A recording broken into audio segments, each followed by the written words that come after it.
Road trip balik ke Jakarta dari Lembang.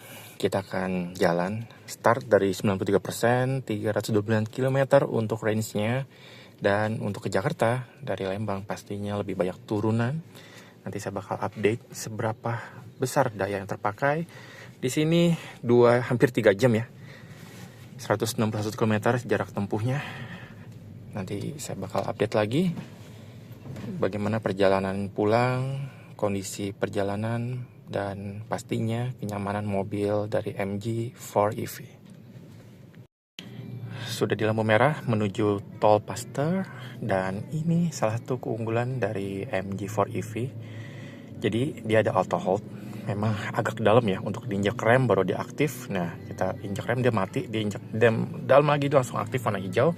Tapi pas kita injak gas sedikit, dia jalannya langsung halus, nggak langsung kayak remnya dilepas langsung kayak geter gitu, nggak, dia langsung jalan secara halus. Jadi bagus untuk sistem auto hold-nya. Sudah di tol Paster, tadi masuk tap sekali belum bayar. Jadi tap keluar dari exit tol, nanti baru bayar, nanti kita cek berapa nominalnya. Dan kita masuk, pilih yang Jakarta di sebelah kanan lajurnya. Nah, ini keunggulannya turunan dari Lembang ke Bandung minus ya powernya tuh. Jadi kebanyakan lebih ke arah minus, menghemat, pastinya menghemat energi juga.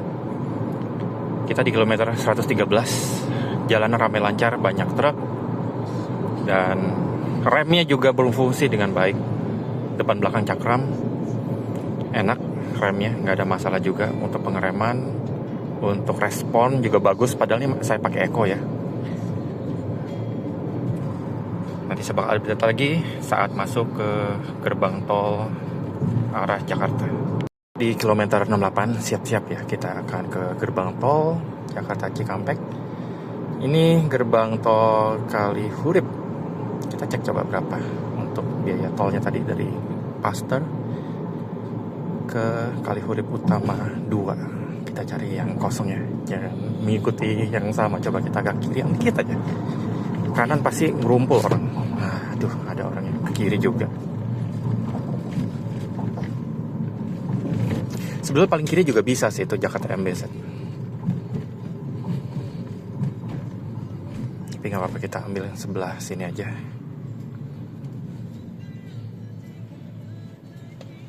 Coba kita cek keluar kayak angkanya. Angkanya nggak keluar. Di sini di mesinnya angkanya nggak keluar juga. Oke deh, nanti saya bakal update. Setelah pembayaran kita cek coba. 75.000. Wow, 75.000 sekali bayar tol yang cukup panjang ya. Di sini pemakaian baterai tadi cukup irit karena turunan, dia regen yang aktif yang paling tinggi 83% baterainya, sisa range-nya 307 km. Masih ada 1 jam 44 menit lagi menuju Jakarta, tepatnya ke arah Jakarta Barat. Masuk di kilometer 53, mulai hujan di tol Cikampek, belum masuk ke MBZ ya. Dan hujan besar ini tadi auto dia nggak nyala lampunya, jadi secara manual kita geser switch paling kiri dan kita nyalain sebelah kiri. Ini ada tombol untuk lampu fog lamp belakang. Nah, ini berfungsi biar orang nggak usah nyalain hazard tuh kayak depan. Ini menyalain aturan yang depan. Hazard itu untuk diem ya, bukan untuk jalan. Jadi pakai fog lamp. Tapi sayangnya ya, mobil Jepang ini pelit. Mereka banyak disunat ya, fitur-fiturnya dikurangin. Padahal mobil Jepang di Jepang sendiri ada fog lampnya. Bayangin, sampai Indonesia kagak ada. Even ini lebih mahal dari MG untuk tipe yang Jazz terbaru ya, City Hatchback. Luar biasa memang Jepang ini. Ya seperti ini, kalau hujan mobil listrik pasti lebih boros. Kenapa? Karena hambatannya lebih besar, kena hujan, kena angin, berat dari airnya. Nah, ini mengurangi konsumsi tadi 78% ya, berkurangnya cepat nih, turun.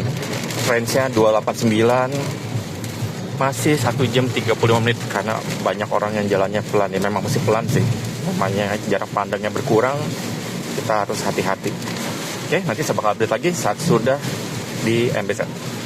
Masuk MBZ ngantri dong, panjang. Kilometer berapa ini ya? Tapi ya gitulah, udah mau masuk MBZ, agak ngantri nih, merah. Tapi tetap sih direkomendasiin MBZ bukan lewat bawah. Semoga cuma di antrian, oh ya di pintu masuk MBZ aja. Nih banyak yang kayak gini nih orang tuh, langsung nyerobot masuk, bayangin. Mesti ngantri kan dari belakang. Nah ini kelemahan dari MG juga, di belakang nggak ada wiper. Jadinya ya udahlah, tutupan jadi nggak jelas. Apalagi yang pakai kaca spion tengah pakai digital. Ini tambahan ya. Teman-teman kalau butuh dashcam digital yang bisa lihat malam terang, bisa cek di link deskripsi juga. Nah, ini ngantri, kita bisa cek banyak mobil, tapi dia cuma detect 3 mobil ya maksimum. Entah kenapa ini mengantri, mungkin ada penyempitan. Iya, penyempitan. Oh iya, penyempitan di sini. Ada genangan. Ada genangan juga. Oh, kira. Harusnya setelah ini sih normal. Ya inilah, banyak yang nabrakin juga nih, bayangin kendaraan udah tahu mobil kecil ya ditabrak juga tuh, hancur nih, tinggal sepertiga doang. Depan pun juga hancur, nggak ada sama sekali malahan. Jadi ya makin loss lagi nih orang, bisa truk-truk besar masuk. Luar biasa ya, inilah kondisi tol di Indonesia. Oke, masuk di kilometer 0, sudah ke tol dalam kota. Tadi sudah melewati gerbang tol 11.000 ya bayarnya, tadi saya kelewatan untuk rekam. Tersendat ya, masuk ke tol dalam kota tersendat seperti ini, merah. Dan baterai 63%, sisanya 231 km range-nya. Rata-rata konsumsinya 10,6 ya, jadi cukup boros pas tadi karena hujan ya. Hujan, jalannya juga bergelombang, tadi nyetirnya terlalu semangat juga. Karena mobilnya enak sih buat disetir sendiri, tapi ini bawa keluarga juga, masih cukup oke, nggak ada kendala juga. Tinggal nanti saya bakal update total waktunya. Tadi saya juga ada pit stop ya untuk perut, jadi sekitar 40 menit kepakai untuk makan. Di sini aman tadi. Entah kenapa tadi sempat keluar warning semuanya warna kuning-kuning itu. Ini udah hilang lagi sekarang. Nggak ada kendala. Oke, nanti saya bakal update lagi jika sudah sampai ke tujuan. Sampai di exit ke arah Semanggi, Jakarta, seperti biasa macet. Habis hujan. Dan yang nyebelin inilah orang-orang yang masuk ke bahu jalan, bayangin. Nanti habis dari bahu jalan ya, mereka langsung ke kanan lagi, masuk ke kanan ya, berarti orang-orang yang di jalan biasa lagi enak-enak jalan langsung kepotong ya, ngapain ngerem kan, ngerem jadi efeknya panjang ke belakang seperti ini nih tuh, dia langsung masuk ke kanan langsung ngerem, jadinya yang bikin macet jadi siapa ya, mereka lagi. Bayangin mereka mau cepat tapi ternyata bikin macet orang lain, dan itu kan sebetulnya mengganggu pengguna jalan yang lain ya. Entah kenapa, itulah yang terjadi, fenomena yang ada di Jakarta. Fenomena lain yang ada di Jakarta ya, nggak tahu mungkin tempat lain juga ada. Di sebelah kanan pasti macet ya. Tengah standar, kiri lebih lancar, bahu jalan dipakai sama orang, padahal tuh udah ditulis dilarang.